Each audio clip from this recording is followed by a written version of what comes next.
Olá, olá, trilheiros e trilheiras, bem-vindos a mais uma aula do nosso curso de Direito Processual Civil. Nessa aula nós veremos os elementos e os efeitos da sentença, do artigo 489 ao 495. Bom, o artigo 489 traz quais são os elementos essenciais da sentença, e são três: relatório, fundamentos e dispositivo. O relatório é aquela parte que vai conter o nome das partes, identificação do caso, o resumo do pedido, da contestação e as principais ocorrências do processo. Nos fundamentos, o juiz vai analisar as questões de fato e de direito, é ali que ele vai argumentar o porquê da decisão que ele ainda vai dar, e no dispositivo é onde ele efetivamente dá a sua decisão. Ele diz assim: por tudo isso que eu falei, eu decido dessa forma. O dispositivo é curtinho, é desse jeito mesmo. Com fundamento no artigo tal, eu decido dessa forma. Então, esses são os elementos da sentença, ok? Bom, o artigo 489, parágrafo 1º, diz que não se considera fundamentada qualquer decisão judicial, qualquer acórdão, decisão interlocutória, sentença, qualquer decisão judicial que se limitar à indicação, à reprodução, paráfrase de ato normativo sem explicar a relação da causa com a questão decidida. Lembra que nos fundamentos o juiz vai abordar as questões de fato e de direito. Ele vai relacionar por que aqueles são os artigos que se aplicam àquele caso. Se o juiz simplesmente reproduz os artigos, essa sentença considera-se não fundamentada. Outra coisa, se o juiz empregar conceitos vagos, indeterminados, sem explicar o motivo concreto da sua incidência no caso, imagina que ele fique falando da justiça, e que é um conceito muito vago, né? Sem explicar por que razão ele está utilizando esse conceito no caso, essa sentença dele considera-se não fundamentada, porque você não sabe o que o juiz está efetivamente dizendo. Se o juiz usa um modelaço, um modelo que serve para tudo, se ele invoca motivos que se prestariam a justificar qualquer decisão, essa decisão também não se considera fundamentada. Ele tem que fundamentar cada caso. Bom, quais decisões também não se consideram fundamentadas? Aquelas que não enfrentam todos os argumentos capazes de, pelo menos em tese, infirmar a conclusão que o juiz vai ter nesse processo. Então veja que o juiz não é obrigado a enfrentar todos os argumentos que são colocados ali nos autos, mas ele deve enfrentar sim todos os argumentos que são, pelo menos em tese, capazes de fazer com que o juiz tivesse decidido de forma diversa. Então todos os argumentos relevantes o juiz tem que enfrentar. Também não é considerada fundamentada a decisão que se limitar a invocar precedente ou enunciado de súmula. Precedente, o que é um precedente? É um caso que precedeu aquele. Se o juiz simplesmente invoca o caso, mas não demonstra as razões pelas quais ele está invocando esse caso, essa sentença não se considera fundamentada. Se o juiz simplesmente invoca o enunciado de uma súmula, o que é uma súmula? Súmula é uma frase que sintetiza, que resume o entendimento de um tribunal superior a respeito de um assunto. Então, se o juiz simplesmente, por conta da súmula tal, eu julgo assim. Se ele simplesmente faz isso, essa sentença dele também se considera não fundamentada. Por quê? Ele tem que demonstrar por que essa súmula se aplica àquele caso, certo? Bom, o que mais? Se o juiz deixar de seguir o enunciado de uma súmula, ou se ele deixar de seguir alguma jurisprudência ou precedente, jurisprudência, tá? É o entendimento que o tribunal firma a respeito de uma determinada tese. Então, imagina é bem isso mesmo, um entendimento que o tribunal firma a respeito de uma determinada questão. Então, se o juiz ele deixa de seguir a jurisprudência do tribunal, o entendimento do tribunal, portanto, se ele deixa de seguir um precedente que é invocado pela parte, se ele deixa de seguir uma súmula de um tribunal sem explicar por que é que ele está fazendo isso, essa sentença também considera-se não fundamentada, certo? Bom, então são esses os casos em que a sentença ela é considerada não fundamentada. E o juiz ainda tem outro dever na sentença. Caso, naquele processo que ele está analisando, haja colisão entre duas normas, então o juiz verifica que há duas normas que aparentemente são contraditórias. Uma parte invoca uma, outra parte invoca outra norma, né? Então as leis são contraditórias, né? Vamos dizer assim. O juiz ele tem que enfrentar essa questão. Ele tem que explicar por que uma norma preponderou sobre a outra nesse caso. Certo? E esse, portanto, é mais um dever do juiz. Outra coisa, parágrafo 3º diz o seguinte: a decisão judicial deve ser interpretada a partir da conjugação de todos os seus elementos em conformidade com o princípio da boa-fé. Qual o porquê desse dispositivo? Se você se lembrar, eu te falei que a sentença ela é composta de relatório, fundamentação e dispositivo. O dispositivo é aquela parte que o juiz diz o seguinte: por todo o exposto, julgo de tal forma o caso, com base no artigo tal. Veja que, às vezes, se as partes lerem apenas o dispositivo, elas podem chegar a uma interpretação equivocada da sentença. Por isso, elas têm que ler também o relatório, também a fundamentação, e para aí compreenderem bem o dispositivo, certo? Então, e isso tem que ser feito com boa fé. Não se pode ler a sentença do juiz tentando achar algo que não está lá, por um exemplo. Então, aqui temos uma norma de interpretação da sentença, ok? Bom, o artigo 490 ele traz uma disposição até meio óbvia, né? O juiz resolverá o mérito, acolhendo ou rejeitando no todo ou em parte os pedidos formulados pelas partes. Isso parece muito o que está disposto no 487, inciso 1º. O artigo 491 diz o seguinte: na ação relativa à obrigação de pagar quantia, então veja, uma obrigação de pagar em dinheiro, por exemplo, ainda que o autor formule um pedido genérico, a decisão definirá, desde logo, a extensão da obrigação. E não só a extensão da obrigação. Então, pedido genérico. Imagina que o autor ele indica o que ele quer, mas ele não indica a quantidade. Quero a reparação do meu carro. Do dano eu quero a reparação do dano que foi causado no meu carro. Mas ele não indica quanto é essa reparação. Esse é um pedido genérico. Sabe-se o que ele quer, mas não se sabe a quantidade. Então, o juiz deve definir na sentença a extensão da obrigação, o índice de correção que ele vai utilizar, a taxa de juro, o termo inicial, tanto da correção monetária quanto da taxa de juros, e a periodicidade da capitalização dos juros, se for o caso. Exceto, se não for possível, na sentença, determinar de modo definitivo o montante que é devido. Então, às vezes pode ser que chegue na fase de sentença e o juiz não tenha condições de dizer o valor exato da reparação do veículo do autor. Ele vai condenar simplesmente ao valor da reparação, certo?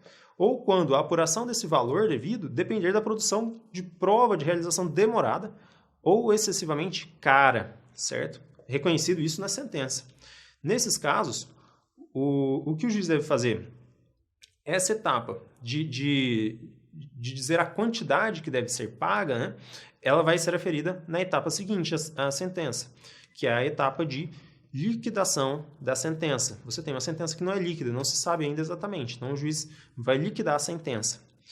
E, claro, se também houver um acórdão que alterar a sentença, o acórdão também vai dispor os limites da obrigação, qual a taxa de juros, enfim, todos esses fatores que nós vimos no inciso anterior. Quando é que incide a taxa de juros, a periodicidade da capitalização, etc. e tal.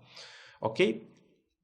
Bom, o artigo 492, ele impõe um limite ao juiz, que ele diz que é vedado ao juiz, ou seja, é proibido ao juiz, proferir decisão de natureza diversa daquela que foi pedida, bem como condenar a parte em quantidade superior ou em objeto diverso do que foi demandado. Ou seja, o juiz ele está restrito ao que foi pedido, ele não pode dar mais. Lembra que o juiz ele só age por provocação das partes. O juiz não chega sentenciando sobre algo que não está no processo. A sentença do juiz fica limitada, portanto, ao pedido do autor, certo? E o parágrafo único diz o seguinte: a decisão deve ser certa, nesse sentido que eu te falei. Quando se lê a decisão do juiz, a parte tem que conseguir entender o que o juiz está dizendo, né? Certo? No sentido de que é possível identificar o que o juiz está determinando, ainda que resolva a relação jurídica condicional, né? Então, o pedido do juiz tem que ser facilmente aferível, ok? Bom, aqui uma questão. Esse parágrafo único não está autorizando o juiz a decidir assim: julgo procedente o pedido se houver tal coisa. Não é isso que está autorizando. Aqui o que esse dispositivo está autorizando é, por exemplo, imagina que está sendo discutido um contrato e que nesse contrato há uma cláusula condicional. O juiz julga válida essa cláusula. Então, imagina que o autor está pedindo para que o juiz julgue válido ou inválida uma cláusula num contrato em que deve ser pago X se tal evento ocorrer. O juiz vai dizer, essa cláusula é válida ou essa cláusula é inválida. Veja que a sentença do juiz não é condicional, mas a relação que ele está julgando é condicional. O 493 diz o seguinte: depois da propositura da ação, Se depois da propositura da ação algum fato constitutivo, modificativo ou extintivo do direito influir no julgamento do mérito, caberá ao juiz tomá-lo em consideração, tanto de ofício, tanto de iniciativa própria, como a requerimento da parte, no momento em que for proferir a sua decisão. Então vamos dar um exemplo? Imagina que a parte ela entra com uma ação de uso capião. Ela fala, já estou aqui há muitos anos e morando nessa casa, nem sei quem é o proprietário e eu quero que seja reconhecido a minha uso capião.